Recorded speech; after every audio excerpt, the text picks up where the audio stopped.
Ні. Пакунок підерам об тейбл.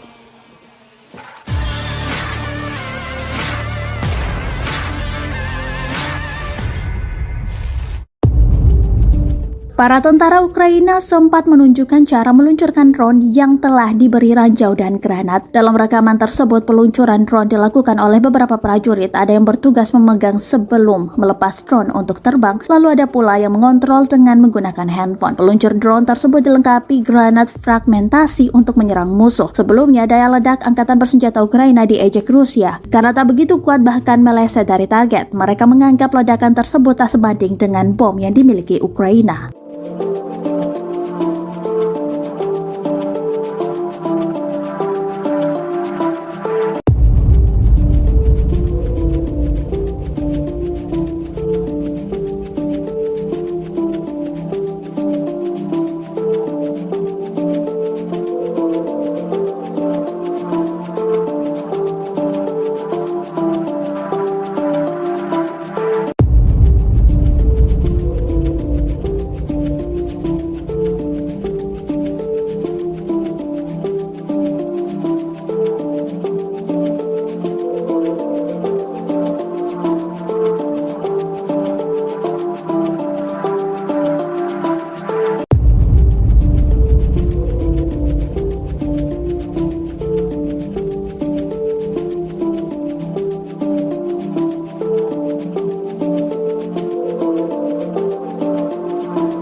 Terima kasih sudah nonton.